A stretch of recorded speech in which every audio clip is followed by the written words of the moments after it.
성경 봉독 시간입니다. 누가복음 14장 15절에서 24절까지 말씀입니다. 함께 먹는 사람 중의 하나가 이 말을 듣고 이르되 무릇 하나님의 나라에서 떡을 먹는 자는 복되도다 하니, 이르되 어떤 사람이 큰 잔치를 베풀고 많은 사람들을 청하였더니 잔치할 시각에 그 청하였던 자들에게 종을 보내어 이르되 오소서, 모든 것이 준비되었나이다 하매 다 일치하게 사양하여 한 사람은 이르되 나는 밭을 샀음에 아무래도 나가 보아야 하겠으니 청컨대 나를 양해하도록 하라 하고, 또 한 사람은 이르되 나는 소 5 샀음에 시험하러 가니 청컨대 나를 양해하도록 하라 하고, 또 한 사람은 이르되 나는 장가 들었으니 그러므로 가지 못하겠노라 하는지라. 종이 돌아와 주인에게 그대로 고하니 이에 집 주인이 노하여 그 종에게 이르되 빨리 시내의 거리와 골목으로 나아가서 가난한 자들과 몸 불편한 자들과 맹인들과 저는 자들을 데려오라 하니라. 종이 이르되 주인이여 명하신 대로 하였으되 아직도 자리가 있나이다. 주인이 종에게 이르되 길과 산 울타리가로 나아가서 사람들을 관건하여 데려다가 내 집을 채우라. 내가 너희에게 말하노니 전에 청하였던 그 사람들은 하나도 내 잔치를 맛보지 못하리라 하였다 하시리라. 아멘. 오늘 설교 말씀 제목은 여기에서 하나님의 나라입니다. 은혜 시간 되시기 바랍니다. 반갑습니다. 참 좋으신 우리 주님의 은총과 평강이 예배의 자리에 나오신 모든 분들 위해 함께 하시길 축원드립니다. 우리 입은 하나님을 찬양할 때 더욱 아름다운 것 같습니다. 아름다운 찬양 감사드립니다. 하나님 나라를 살고 계신지요? 혹은 하나님 나라를 체험하고 경험하고 계신지요? 어떻습니까? 뜨뜻미지근해요? 잘 모르겠죠. 전 최근에 하늘나라를 경험했습니다. 궁금하죠? 어떤 하늘나라인지. 양평에서 해발 900m 정상에서 패러글라이딩을 했어요. 900m 정상에서 하늘을 날아서 산 중턱 그 착륙 지점까지 한 10분 정도 이렇게 걸리는데 그 시간이 짧은 것 같은데 짧지 않아요. 무섭기도 했지만 하늘을 나르는 기분이 참으로 묘하더군요.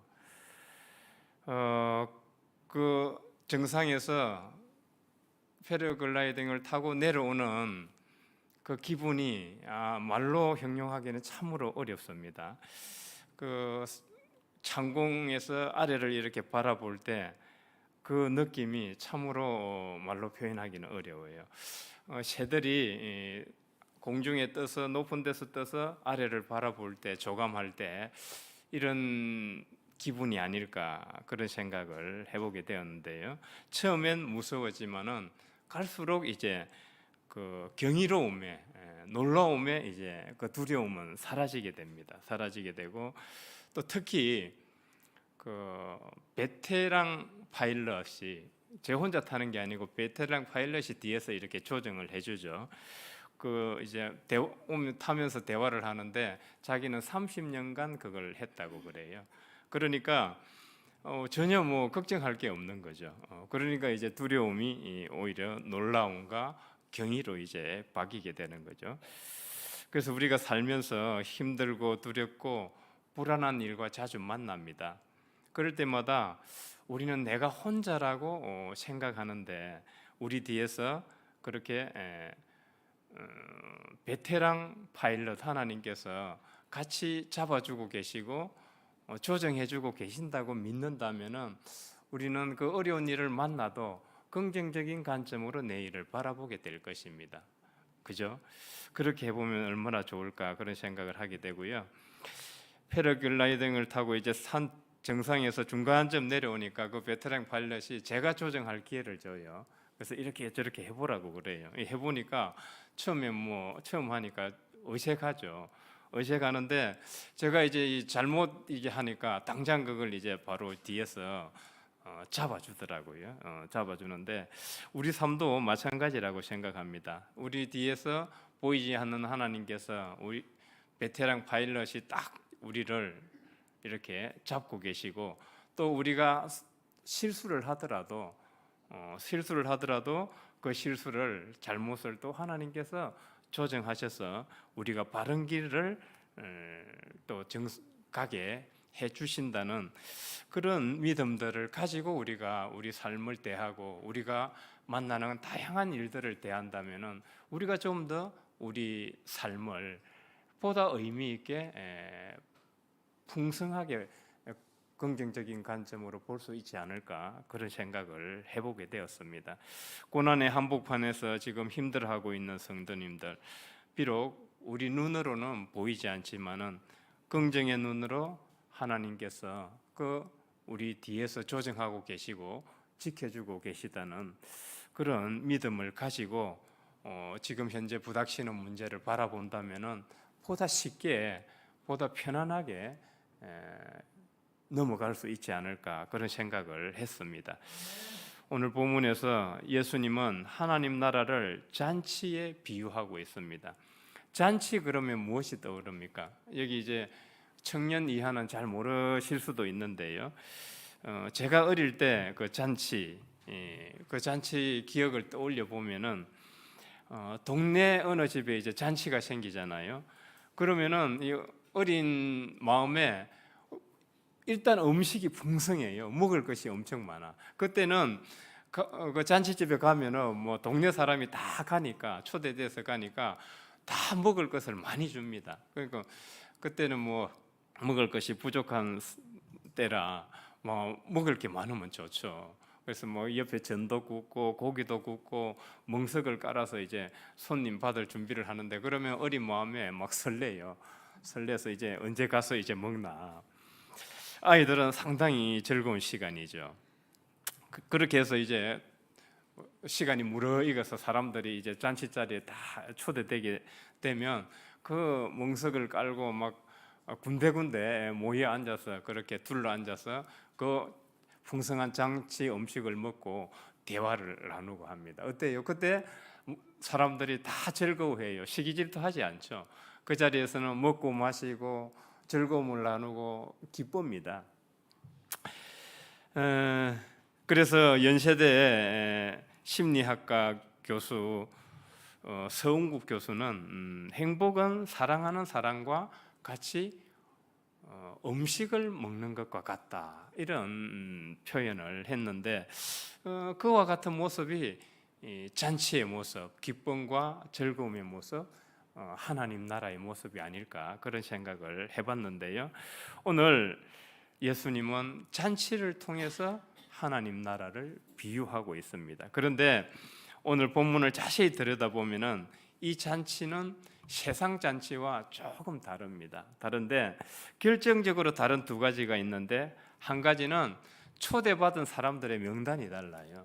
초대받은 사람들의 명단이 다르고, 또 한 가지는 대갚을 수 없는 사람들, 그러니까 사회에서도 가장 하층민에 있는 사람들이 지금 초대되고 있다는 이 두 가지 사실이 일반 잔치집과는 조금 분위기가 사뭇 다릅니다. 그래서 이 오늘 말씀을 가지고 우리는 하나님 나라가 어떤지를 생각을 해보고, 우리는 하나님 나라를 위해서 어떻게 살아야 할지를 한번 생각을 해보고자 합니다. 먼저 처음 초대받은 사람들은 오늘 성경 말씀에 보면은 잔치 초대에 거절합니다. 거절하는데 왜 거절하죠? 한 사람은 밭을 샀다고, 또 한 사람은 소를 샀다고. 5결이면 한 쌍이니까 10마리가 되겠죠. 뭐 당시 우리 어릴 때도 집에 뭐 소 한 마리 있으면 상당히 부자였어요. 뭐 10마리 있으니까 부자겠죠. 그 상징적으로 지금 부자를, 밭을 샀으니까 밭을 사서 집을 짓잖아요. 그게 구약에 나오는 겁니다. 구약에 나오고, 그 다음에 포도원을, 밭을 샀다는 건 포도원을 샀고, 그리고 이제 그 또 결혼해서 바쁘다고 못 간다고 합니다. 이게 구약에 다 나오는데 구약에서 그런 사람 이 세 가지 경우에는 다 면제가 됐어요. 면제. 그래서 지금 그 사람들은 예수님이 든 비유는 아주 묘하죠. 그 구약의 이야기들을 끌어와서 지금 그 사람들은 이런저런 핑계로 자기는 면제받았다는 것을 얘기하는 거예요.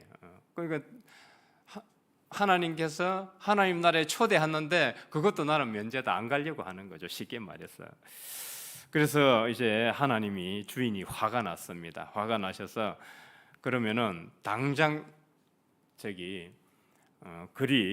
빨리 시내의 거리와 골목으로 나가서 가난한 자들과 몸 불편한 자들과 전원자들과 그리고 맹인들을 초대하라. 초대해서 내 잔치 자리에 다 자리를 채우라. 그렇게 말하십니다. 참 이 초대 명단이 왜 놀라운가 하면 우리는 그냥 아이고 예수님이 하층민에 있는 사람들을 사랑하셨나 보다 이 정도로 우리는 이제 생각을 하는데 그 역사를 조금 더 덜추어 보면은 그 당시 유대 사회에서 이 사람들은 소위 말하는 죄인들이에요. 법에 의하면 죄인들이라서 거룩한 공동체나 잔치 자리에 초대받을 수 없는 사람들이었어요. 그래서 이 사람들은 초대받을 수 없었기 때문에 밀려 사회로부터 소외되고 격리되어 있던 사람들이라고 볼 수 있겠죠. 그래서 그들의 밥상에는 구별이 가장 선명하게 드러나는 장소였어요. 성별, 남녀노소를 가리고 그리고 국적을 가리고 그리고 있는 자와 없는 자, 신분 차별이 명확했습니다. 그런데 예수님은 그 담을 허무셨던 거예요. 그러니까 그 신분 경계 그리고 차별이 아주 엄격했던 그 밥상 공동체의 담을 완전히 허무시고 이제 열린 밥상 공동체를 시작을 하셨던 겁니다. 예수 연구자 존 도미닉 크루사는 예수님 사역의 심장을 두 가지로 말을 하는데 하나는 바로 지금 말씀드리는 열린 밥상 공동체예요. 이 열린 밥상 공동체는 그야말로 이제 앞서 말씀드렸듯이 엄격한 신분제도, 차별이 있던 것을 완전히 허무시고 아무나 초대될 수 있는, 함께할 수 있는 그런 평등의 공간이었던 것입니다. 그래서 성경에 보면은 누가복음 15장 2절에 보면 이런 말씀이 나와요. 예수님은 당시 손가락질 받던 세리, 창기 그리고 죄인들과 한 상에 먹고 마셨어요. 이 죄인들이라는 것은 그들이 죄를 지어서 죄인이 아니라 유대법에서 죄인이라고 명시한 사람들을 말하는 거예요. 예를 들면은 한센병, 피부병, 그리고 지금 본문에서 나오는 몸이 불편한 자, 전원자, 맹인들 이런 사람들이 되는 거죠.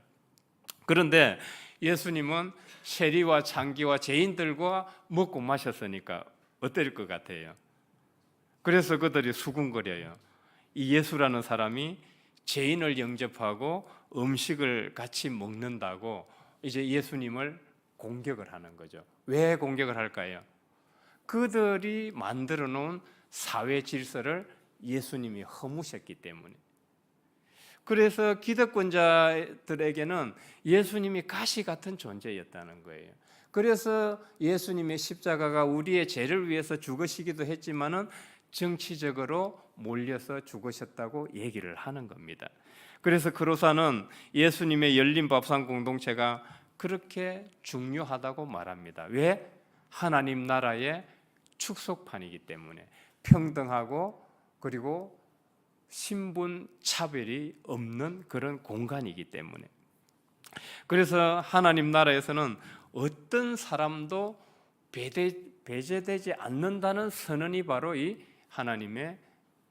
예수님의 열린 밥상 공동체다. 크루사는 이렇게 강조하고 있습니다. 예수님이 선포하신 하나님 나라는 거창한 곳이 아닌 열린 밥상 공동체에서 시작되었다는 것이죠.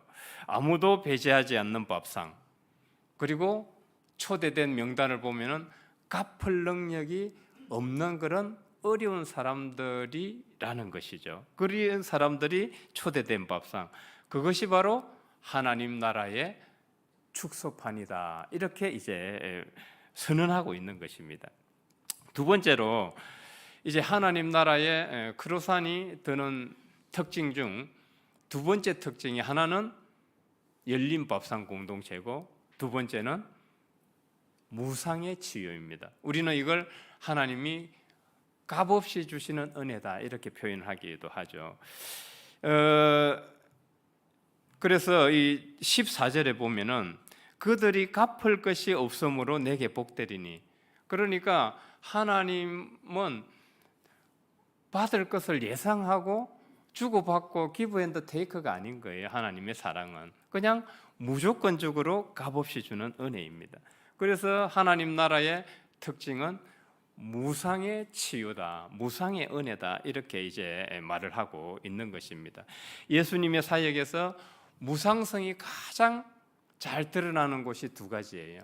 한 가지는 육체적 질병을 고쳐주신 거예요. 한 가지는 육체적 질병을 고쳐주신 거죠. 지금 여기 혹시 미국에 좀 살다 오신 분 있으세요? 미국에 있습니까? 미국에는 의료비가 상당히 비싸다면서요. 그렇죠? 제가 뭐 미국에 여행은 가봤지만은 살아보지는 못했기 때문에 살다 온 사람이 그렇게 얘기를 하더라고요. 그래서 웬만한 병으로는 병원을 안 간다고 그래요. 왜냐하면은 그 친구가 하는 말이, 감기로 한번 병원 잘못 갔다가 치료비가, 제가 그 10년 전에 들은 얘기예요. 치료비가 1,000만 원 이상 청구될 수 있다는 거예요. 감기로 한번 잘못 갔다가. 그 정도로 치료비가 어마어마하다고 해요. 지금은 어떻게 바뀌었는지는 모르겠어요. 지금은 어떻게 바뀌었는지는 모르겠는데 아무튼 그 의료비가 대단해요. 거기에 비하면은 지금 우리 한국 의료 시스템은 어떻게 보면 세계 최고일 수 있어요. 세계 최고일 수 있어요. 뭐든지 그냥 감기 하나 걸려도 그냥 콧물 나도 병원 가면 의료보험 다 되고 약 다 받고 하잖아요. 어쨌든 미국은 그렇지 않은데 예수님 당시 유대 사회는 가난한 자들이나 일반 서민들은 이 돈이 없어서 병을 고칠 수가 없었어요. 무슨 말인가 하면은 그 당시 이 병에서 회복되는 거, 그리고 질병에서 깨끗해지는 거, 이런 것들이 다 성전 제도 안에 있었어요. 그래서 예수님 그러잖아요. 누구를 고쳐주고 제사장한테 가서 보이라, 이런 말씀을 하시죠. 그 얘기는 그 당시 법이 이 정결해지고 또 병이 치유가 되려면은 성전 제도 안에서 그 제사장을 찾아가서 얘기를 하고 성전에 예물을 드려야 했어요. 그래서 제사장이 선포하면 이제 깨끗해진 거예요. 그런 형태였기 때문에, 다시 말해서 가난한 자들은 돈이 없기 때문에 이 하나님의 은혜가 너무 비쌌던 겁니다. 하나님의 은혜가 돈으로, 성전 제도 안에서 돈으로 거래되고 있었다. 이게 정확한 표현일 거예요. 그런데 예수님은 복음서에 보면은 질병을 고쳐주시면서 무상의 치유, 돈을 절대 받으시지 않으셨어요. 그 육체적 질병을 고쳐주셨고, 또 한 가지는 어떤 것이냐면은 그 당시 죄인들, 앞서 말했던 세리, 창기, 그리고 한센병, 다리 저는 자, 몸 불편한 자, 맹인들, 소위 이 죄인들이라는 사람들이 사회로부터 격리되고 소외되어 있었어요. 만일에 내가 지금 교회에 왔는데 교회에 소속감이 없어요. 구역에 들어가야 되고 학생부, 청년부 뭐 어디 구역에 들어가야 되는데 소속감이 없이 혼자 덜렁덜렁 신앙생활을 하고 있다고 칩시다. 얼마나 오래 버틸 수 있을까요? 물론 그렇게 혼자 있어도 아무 상관없는 사람도 개중에 있습니다. 개중에 있는데 대부분은 소속되지 않으면 견디기가 힘들어요. 그 외로움과 고독함과 거절감은 이루 견딜 수가 없어요. 그 심리적 고통과 상처는 어마어마하죠. 그래서 메슬로가 심리적 욕구 5단계를 말하잖아요.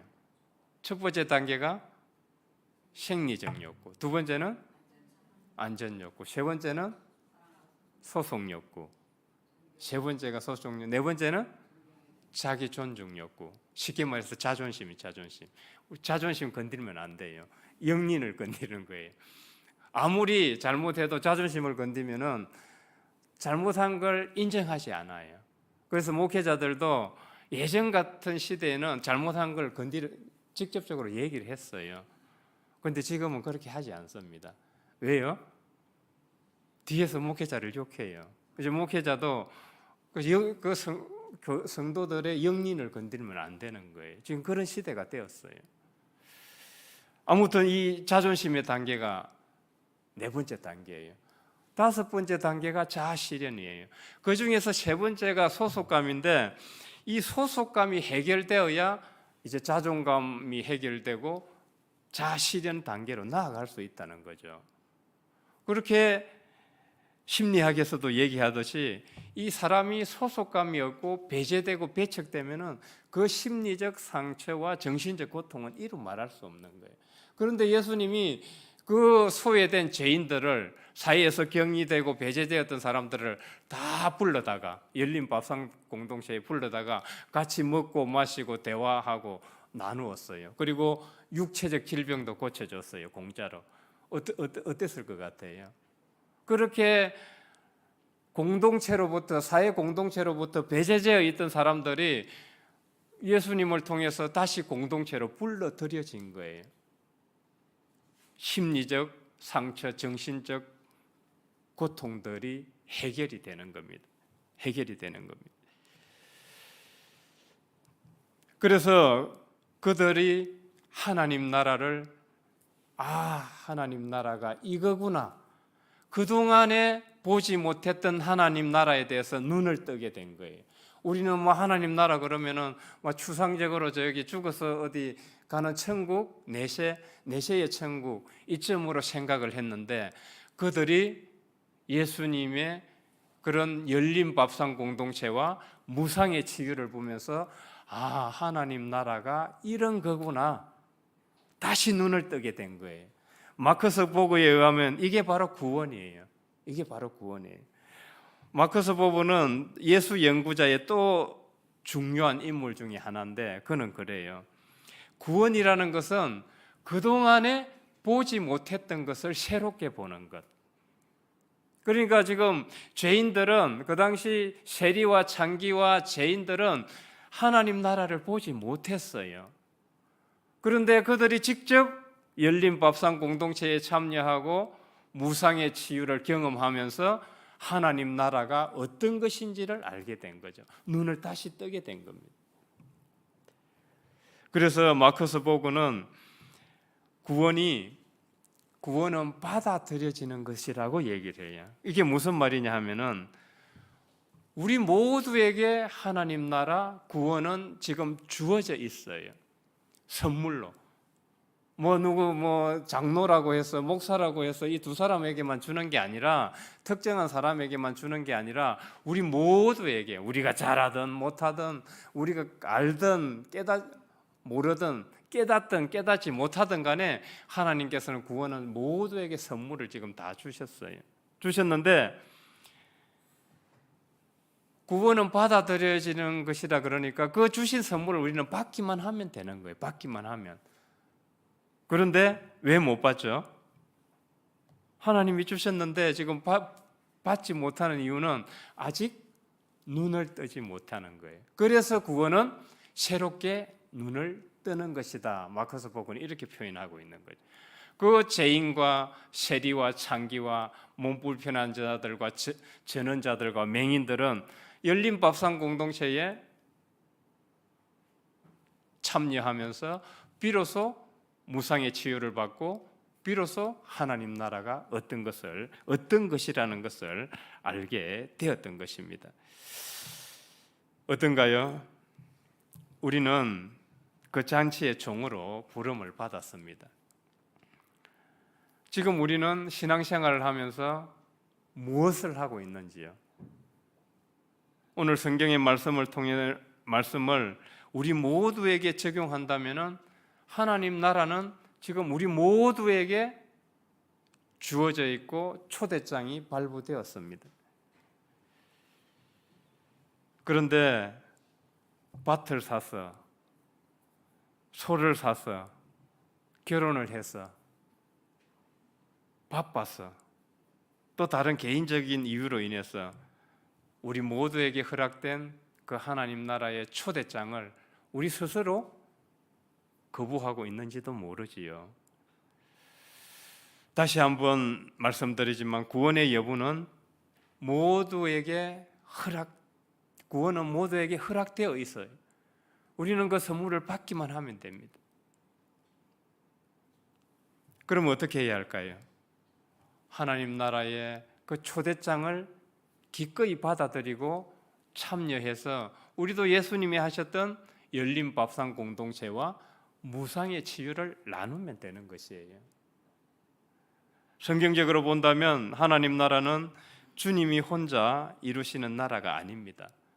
주님은 우리를 그 나라의 동력자로 부르셨어요. 그런데 우리는 종종 이렇게 생각하죠. 아이고, 세상 뭐 엉망이고, 정치는 뭐 제대로 하지도 않고, 경제는 지금 뭐 주식은 그냥 뭐 하루아침에 뭐 몇십 프로 올라갔다가 하루아침에 뭐 14% 떨어지고, 세상이 이게 어떻게 되려나. 우리는 종종 이렇게 생각하죠. 내가 무슨 힘이 있어서 하나님 나라에 동참하고 하나님 나라 일을 할 수 있을까? 세상은 너무 이렇게 혼란하고 크고 나는 너무 작은데 나는 뭘 할 수 있을까? 여기서 옛 이야기를 하나 나누고 싶습니다. 우공이산 이야기를 들어보셨을지 모르겠습니다. 옛날에 중국에 우공이라는 90살 노인이 있었습니다. 집 앞에 큰 산, 태양산과 왕옥산이라는 두 개의 큰 산이 있었어요. 그래서 어디를 가려면은 뭐 장을 가고 도시를 가려면은 저 큰 산을 둘러가야 하기 때문에 시간이 어마어마하게 걸리는 거예요. 그래서 이 우공이라는 노인이 90살 먹은 우공이라는 노인이 안 되겠다 싶어서 가족을 불러놓고 가족 회의를 했습니다. 우리 저 산을 한번 옮겨보자. 참 무모하죠. 무모합니다. 저 산을 한번 옮겨보자. 그래서 가족들이 하도 할아버지가 결단을 하고 하시겠다 그러니까 그냥 막 할 수밖에 없었어요. 그래서 할아버지가 그 삼태기 아시죠? 삼태기. 이렇게 앞 주둥이가 있고 이렇게 뭐 수레바퀴를 생각하시면 돼요. 수레바퀴는 위에 뭐가 달렸는데 삼태기는 그 뭐가 안 달렸잖아요. 이렇게 퍼서 삽질을 해가지고 그 삼태기에 이제 흙을 담아서 그 삼태기에 흙 몇 자루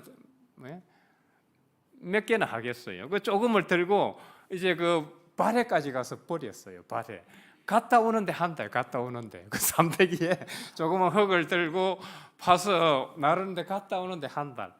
그 옆에 이웃에 지수라는 노인이 비웃었어요. 아이고, 이 어리석은 사람아, 당신 나이에 그렇게 해서 산에 기퉁이나 옮기겠냐? 그때 우공이 대답합니다. 내가 죽으면 내 아들이 있고 내 아들이 또 아들을 낳고 자녀를 낳으면은 자자손손 하다 보면 언젠가 되겠지. 그러니까 이 태양산과 이 그 두 산에 산신들이 놀래버렸어요. 큰일 났다. 이러다가 우리 끝장나겠다. 그래서 하늘에 있는 옥황상제한테 가서 이제 빕니다. 어떻게 해야 될까요? 저 노인이 처음에는 무모하다 싶었는데 이러다가 우리 존재가 큰일 나겠습니다. 그래서 하나님이 알았다. 그러시면서 그 두 산을 하나님이 저 멀리 옮겨주셔요. 그래서 이제 앞이 확 트이면서 이제 도시 가고 시장 가고 하는데 전혀 이제 문제가 없게 되었습니다. 이 이야기는 참으로 재미있는 이야기인데 우리는 여기서 하나님 나라의 비밀을 봅니다. 산을 옮긴 것은 우공이 옮겼나요? 아니죠. 하늘을 움직인 것은 우공의 결단과 행동이었어요. 우공이 옮긴 것이 아니에요. 하늘의 결단을 촉구한 거예요. 우리의 작은 선한 시도들, 외로운 이웃과 나눈 한 끼의 밥상, 아무 대가 없이 건넨 그런 한 번의 도움, 배제된 사람들, 소외된 사람들에게 내어준 그 자리, 심리적, 정신적 상처를 가진 자들에게 힘과 용기를 북돋아 주는 것, 이것이 하나님 나라를 확장하는 척경입니다. 바로 우리가 삼태기에 담아야 할 흙들이 아닌가 생각합니다. 그랬을 때 우리의 작은 선행들이 통해서 하나님께서 옮겨주실 것을 믿습니다. 예수님이 전하는 하나님 나라는 멀리 있지 않습니다. 아무도 배제되지 않은 열린 밥상 공동체에 있고 값없이 나누는 은혜의 손길에 있습니다. 그리고 그 나라는 주님께서 우리 모두에게 초대장을 지금 보내주셨어요. 그러나 오늘 성경 말씀처럼 여전히 그 자리는 남아 있습니다. 내 밥상에 갚을 능력이 없는 한 사람을 더 초대하고 갚을 수 없는 이에게 값없이 사랑을 흘려보낸다면 그 작은 발걸음이 하나님 나라를 확장하는 초석이 될 줄로 믿습니다. 기도하겠습니다. 은혜가 풍성하신 하나님, 오늘 저희를 하나님 나라의 잔치 자리로 불러주시니 감사합니다. 갚을 것이 없는 저희를 먼저 찾아오시고 자격을 묻지 않으시고 밥상에 앉혀주신 주님의 크신 사랑을 말씀 가운데 깨닫게 됩니다. 주님, 저희가 그동안 밭을 핑계하고 소를 핑계하고 저마다의 분주함을 핑계하여 주님의 초대장을 뒤로 미루며 살아왔음을 고백합니다. 눈이 어두워 이미 저희 앞에 차려진 구원의 선물을 보지 못하고 먼 곳에서만 하나님 나라를 찾았던 저희의 어리석음을 용서하여 주옵소서. 이제는 저희 눈을 열어 주옵소서. 하나님 나라가 지금 여기 아무도 배제하지 않는 열린 밥상에서 값없이 나누는 은혜의 손길에서 이루어지고 있음을 보게 하옵소서. 주님, 무공이 삼태기의 흙을 닮았듯이 저희도 각자의 자리에서 작은 사랑을 실천하게 하옵소서. 저희가 흙을 닮을 때 산을 옮기시는 분은 하나님이심을 믿습니다. 인생의 창공에서 두려움에 떨 때에 뒤에서 저희를 붙드시고 방향을 잡아주시는 하나님을 신뢰하며 이번 한 주간도 하나님 나라의 종으로 살아가게 하옵소서. 예수님 이름으로 기도드립니다. 아멘.